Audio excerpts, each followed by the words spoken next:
heard about the big companies and big names being hit by hackers? It's all over the papers, in the news today. Billionaires, Elon Musk, Jeff Bezos, Bill Gates, they are among many prominent US figures targeted on Twitter in an apparent Bitcoin scam. The official accounts of Barack Obama and Joe Biden and Kanye West were also hit. Does it make you wonder how safe your own social media is from something like this?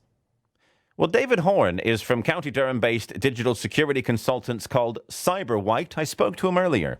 This has to have happened through some form of either compromise from the outside, someone getting into the Twitter infrastructure and estate, or what is more likely is some assistance from inside, so in effect an insider threat. Wow, right. So somewhere within the Twitter sphere, the people who work there, they will have access to everyone's account at some point, regardless of what your password is. Yeah, absolutely. So, of course, when you're setting up an account, and you'll set your username and your password, and hopefully many people, if not all people, should be using some form of two-factor. That's great, because what it does, it stops somebody else logging into your account. What it doesn't do is for the people who are within the organization who are hosting that, they don't need that information. So what you can find is that within the organization, you have people who have the keys to the kingdom, in effect.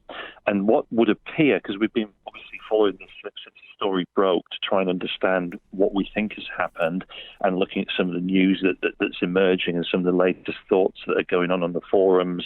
And it would appear that there has been a compromise started by somebody internally using an internal Twitter platform. Wow. And so it would appear that potentially email addresses associated with a number of the accounts were changed that then allowed the bad actors, if you like, or the cyber criminals, to then take control of those accounts and then start posting out about the Bitcoin payments. What can we do to protect ourselves? You mentioned two-factor there.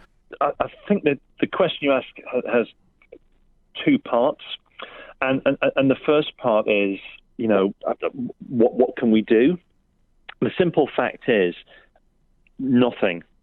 Okay, because this is an organizational issue that needs to be addressed by Twitter, and in fact, we're talking about Twitter in this instance, but it could be any social media organization or any organization.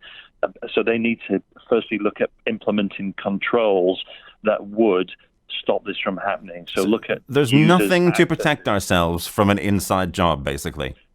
No. So outside of those inside jobs, then, just in general, how could we protect our social media accounts? Use a strong password, right? And by that, use uppercase, lowercase, or a sentence or a line from a song, but not your pet's name, not your mum's maiden name, not your favorite car. Use something complex, and that means something to you. And change it on occasion. Well, you know what? Yes, you can, but the reality is, the problem is if people, there used to be the wisdom that said have a different password for everything. The National Cybersecurity Centre changed that view a little while back and said, you know what, you can have the same one, if you like, but make sure it's a really good one. So make it really long.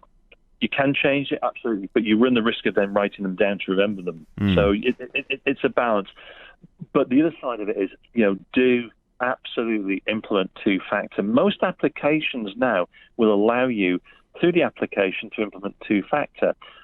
Alternatively, people using Google, you can get the Google Authenticator app. Yeah. So, there are many solutions out there that can provide that two-factor. So that's where you have a password, but then it also sends a text message to your phone to go in, or just as an example.